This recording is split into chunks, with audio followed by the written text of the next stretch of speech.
Bienvenue, cher auditeur, dans ce nouvel épisode. Ce soir, je vais vous emmener dans un voyage terrifiant, entre mythe et réalité. Une histoire de jeunesse insouciante qui, par simple curiosité, a réveillé une horreur oubliée. Installez-vous confortablement, éteignez les lumières et laissez votre imagination vous emporter. Il y a quelques années, j'étais étudiant dans une petite université de province. J'avais un groupe d'amis avec qui je passais presque tout mon temps. On se connaissait depuis le lycée et notre amitié s'était solidifiée autour de soirées passées à regarder des films d'horreur, à discuter de légendes urbaines et à se lancer des défis stupides. Vous savez, le genre de défis qui semblent anodins sous l'effet de l'alcool et de l'ennui. Ce soir-là, c'était Halloween. Nous étions chez Léo, le meneur de notre bande, et il avait eu l'idée de faire une soirée spéciale, légendes urbaines. Nous étions tous réunis dans son salon faiblement éclairé, les visages éclairés par la lueur des bougies, les citrouilles creusées, disposées un peu partout, et les bouteilles de bière déjà bien entamées. La conversation avait tourné autour des classiques, le crochet du tueur, la dame blanche, la voiture qui vous suit. Mais ce qui a vraiment retenu notre attention, c'était la légende de Bloody Mary. Léo avait toujours été fasciné par cette histoire. Il racontait que Bloody Mary était une sorcière, brûlée vive il y a plusieurs siècles, pour des actes de sorcellerie, des sacrifices et des malédictions. Avant de mourir, elle avait juré de se venger, de maudire tous ceux qui oseraient la défier. On disait qu'elle hantait les miroirs, attendant l'instant où quelqu'un aurait la folie de l'invoquer. Une belle femme, autrefois, désormais défigurée par les flammes, les yeux remplis de haine, couverte de sang. On devrait essayer, avait suggéré Léo avec un sourire en coin. C'était typique de lui, toujours prêt à tester les limites, à se prouver qu'il n'avait peur de rien. Juste pour voir ce qu'il se passe, dit-il. J'ai senti un frisson me parcourir. La pièce était soudainement plus froide, ou peut-être que c'était seulement mon imagination. Vous n'êtes pas sérieux, avais-je répliqué, tentant de masquer l'angoisse dans ma voix par un rire nerveux. Allez, ce n'est qu'une légende, personne n'y croit vraiment, m'avait répondu Sarah, une des filles du groupe, ses yeux brillants d'excitation. Et puis, c'est Halloween, quoi de mieux qu'un petit rituel pour se faire peur? Avant que j'aie eu le temps de protester, Léo avait déjà éteint les lumières et allumé 2 cierges, les plaçant de chaque côté du grand miroir du couloir. Je pouvais sentir la tension monter, comme une vague noire, prête à nous submerger. Nous étions 6, et personne ne voulait être celui qui reculerait. J'ai pris une grande inspiration, me convainquant que tout cela n'était qu'un jeu stupide. Nous nous sommes alignés devant le miroir, les yeux fixés sur nos reflets, faiblement éclairés par la lueur vacillante des bougies. D'accord, on tourne doucement, et on dit son nom 13 fois, murmura Léo, prenant la tête du groupe. Commencez doucement, puis plus fort. Nous avons commencé à tourner sur nous-mêmes, murmurant son nom. Bloody Mary, Bloody Mary. Le son de nos voix résonnait dans le silence de la maison, s'entremêlant avec le crépitement des bougies. À chaque rotation, je fixais mon reflet et un malaise grandissait en moi. Quelque chose n'allait pas. Je pouvais presque sentir un poids sur mes épaules, comme si quelqu'un ou quelque chose nous observait. Bloody Mary, Bloody Mary. Le rythme augmentait, nos voix devenaient plus fortes, presque frénétiques. J'étais à présent certain que nous n'étions pas seuls. Dans le miroir, Les ombres dansaient, se tordaient, et pendant un bref instant, il m'a semblé voir une autre silhouette derrière la nôtre. Une femme, au visage mutilé, couvert de sang, les yeux perçants de haine. Mon cœur s'est emballé, la panique m'a envahi, mais je ne pouvais pas m'arrêter. Nous étions au bord du gouffre, et il n'y avait plus de retour possible. « Bloody Mary !» avons-nous crié tous en même temps. Le silence retomba lourdement, comme une chape de plomb. Le miroir semblait vibrer, comme si quelque chose tentait de percer sa surface. Les bougies vacillèrent une dernière fois, avant de s'éteindre brusquement, nous plongeant dans l'obscurité totale. Je ne voyais rien, mais je sentais une présence froide, menaçante. Et puis, un cri déchirant, inhumain, résonna dans la maison. C'était Sarah. Elle était derrière moi, mais quand je me suis retourné, elle avait disparu. Sarah, ma voix tremblait. Il n'y eut aucune réponse. Le silence était assourdissant. J'ai allumé mon téléphone, la lumière vacillante éclairant à peine le couloir. Les autres étaient figés, pâles, leurs visages marqués par la peur. Léo essaya de plaisanter, mais sa voix se brisa, trahissant sa terreur. Nous nous sommes précipités dans toute la maison, appelant Sarah. Mais elle était introuvable. Chaque pièce était vide. Chaque recoin semblait se moquer de nous. Et puis, soudainement, nous l'avons entendu. Un murmure faible, presque un râle, venant du couloir, près du miroir. Je me suis approché, le cœur battant, la gorge serrée. Et là, dans le reflet du miroir, j'ai vu Sarah.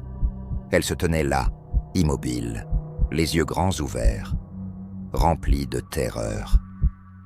Ses mains griffaient le verre de l'intérieur, comme si elle était piégée, enfermée dans ce cauchemar de verre. « Aide-moi !» susurrait-elle, sa voix déformée par l'horreur. Avant que je puisse réagir, la silhouette de la femme apparut derrière elle, sa peau brûlée et déchirée, ses yeux rouges de haine. Elle sourit, un sourire tordu de malveillance, avant de tirer Sarah dans les ténèbres. Un cri, un bruit de verre brisé, et puis plus rien, juste le silence et nos propres respirations haletantes. Nous avons fui, nous avons couru comme des lâches, abandonnant Sarah à son sort, mais l'horreur ne s'est pas arrêtée là. Chaque nuit, depuis cet instant, elle hante mes rêves. Chaque miroir est une porte vers ce cauchemar, chaque reflet une menace silencieuse. Je vois encore son visage, sa terreur, sa douleur. Léo a perdu la raison. Il prétend voir Sarah dans chaque miroir, la suppliant de le laisser entrer pour la sauver. Les autres refusent d'en parler, essayant d'oublier. Mais moi, je sais qu'il n'y a pas d'échappatoire. Bloody Mary a pris Sarah, et peut-être qu'un jour, elle viendra pour nous aussi, parce qu'une fois qu'elle est réveillée, elle ne se rendort jamais. Mais ce n'était pas terminé. Quelque chose de bien plus sombre et vorace avait été libéré ce soir-là. Quelques semaines après, notre groupe était devenu un fantôme de lui-même. On ne se parlait presque plus, chacun étant hanté par les souvenirs de cette nuit. Des cauchemars fréquents, une présence constante qui se glissait dans les ombres derrière nous, des bruits étranges dans les miroirs. Un soir, alors que j'étais seul chez moi, j'ai entendu des coups à ma porte. C'était Martin, un de mes amis, pâle et tremblant. Il disait avoir vu Sarah dans sa salle de bain. Elle se tenait là, derrière lui, dans le reflet du miroir, son visage déformé par une expression d'horreur indescriptible. Ses yeux pleuraient des larmes de sang, et elle répétait inlassablement « Pourquoi ? Pourquoi m'avoir abandonné ?» Je l'ai laissé entrer, et nous avons parlé, essayant de nous rassurer mutuellement. Mais la peur était palpable, flottant entre nous, comme une brume épaisse. Puis, Martin a proposé quelque chose qui m'a glacé le sang. Il faut la libérer. Il faut refaire le rituel et la ramener. C'est la seule façon de la sauver, a-t-il murmuré, les yeux écarquillés. Je savais que c'était une folie, mais une partie de moi, rongée par la culpabilité, voulait y croire. Alors, contre toute raison, j'ai accepté. Nous avons rassemblé les autres. Léo, encore plus instable, semblait étrangement calme, comme s'il avait déjà accepté son sort. Claire et Paul étaient réticents, mais la pression de groupe et la peur de ce qui pourrait arriver si nous ne faisions rien les ont convaincus. Nous sommes retournés chez Léo, l'endroit même où tout avait commencé. À nouveau, les lumières furent éteintes, les cierges allumés. Le miroir semblait nous fixer, ses profondeurs obscures nous appelant. « On fait ça ensemble », a dit Léo d'une voix ferme. « Tous ensemble. On commence doucement et on finit en criant. » Les mots résonnaient comme une prière désespérée. Nous avons commencé à tourner, nos voix murmurant puis criant. « Bloody Mary, Bloody Mary !» À chaque passage devant le miroir, je sentais la tension augmenter, une énergie sombre et malveillante qui semblait se nourrir de notre peur. Les murs semblaient se refermer sur nous. Le temps s'étirait. Et puis, au 13e tour, elle est apparue. Pas seulement une silhouette, pas seulement un reflet. Bloody Mary était là, dans la pièce, tangible, horrifiante. Son visage était une masse de chair brûlée et de sang séché. Ses yeux deux gouffres sans fond, d'où émanait la haine pure. Elle se tenait au centre de la pièce, comme si elle avait toujours été là, attendant ce moment. Elle ouvrit la bouche, un cri strident et déchirant s'échappant de ses lèvres fendues, rempli d'une rage qui me transperça l'âme. Je fus figé par la terreur, mon cœur battant si fort que j'avais l'impression qu'il allait éclater. Les autres criaient, se bousculaient pour s'éloigner d'elle. Mais Léo restait immobile, ses yeux fixés sur Bloody Mary, comme s'il était en transe. Avant que quiconque ait pu réagir, elle l'attrapa. Ses doigts, longs et tordus, se refermèrent autour de sa gorge. Léo émit un gargouillement étranglé, ses yeux écarquillés de terreur, alors que sa peau devenait livide sous la pression de sa poigne implacable. « Léo !» cria Martin, s'élançant vers lui. Mais avant qu'il puisse l'atteindre, Bloody Mary tendit la main libre et un éclair de lumière traversa la pièce. Martin s'arrêta net, puis s'effondra, sa poitrine marquée par une profonde entaille rouge. Le sang jaillit de sa plaie, formant une mare sombre sur le sol, et ses yeux se vidèrent de leur éclat. Je reculai instinctivement, trébuchant sur mes propres pieds. Claire et Paul étaient accroupis dans un coin, paralysés par la terreur. Je pouvais sentir leur désespoir, leur désir de fuir, mais aussi la certitude glaciale qu'il n'y avait nulle part où aller. Cette créature n'était pas humaine. Elle ne répondait à aucune logique, aucun appel à la pitié. Léo suffoquait, ses pieds se balançant faiblement dans les airs, alors que Bloody Mary le soulevait comme s'il ne pesait rien. Je pouvais voir ses lèvres former des mots, des prières ou des supplications, je ne sais pas, mais rien ne semblait l'atteindre. Avec une lenteur cruelle, elle enfonça ses ongles dans sa gorge, et le sang éclaboussa ses mains, un flot rougeâtre dégoulinant le long de ses bras décharnés. Dans un dernier geste désespéré, je saisis une des bougies et la jetai sur Bloody Mary. La flamme toucha son visage, et pour un instant, j'eus l'espoir que cela puisse l'arrêter. Mais elle ne fit que rire, un son grinçant et moqueur qui résonna dans mes os. Léo retomba lourdement au sol, sa gorge béante, les yeux grands ouverts et vides. Je savais que nous n'avions aucune chance, que tout ceci était une condamnation que nous avions nous-mêmes invoquée. Je me tournai vers Claire et Paul, leur hurla de courir, de sortir d'ici. Ils titubèrent, cherchant à se lever, mais leur mouvement était maladroit, comme s'ils avaient déjà abandonné. Bloody Mary se tourna vers moi, ses yeux noirs me transperçant. « Tu penses pouvoir fuir ?» Sa voix était un murmure, pourtant elle résonnait dans la pièce comme un tonnerre. « Vous m'avez appelé, vous m'appartenez. » Elle avança vers moi, ses pieds ne touchant presque pas le sol. Je sentis une chaleur intense émaner d'elle, une chaleur qui faisait fondre l'air autour de nous, remplissant mes poumons d'une odeur de chair brûlée. Je reculai, les larmes aux yeux, ma respiration devenant chaotique, mon esprit engourdi par la terreur. Claire hurla, brisant le silence oppressant.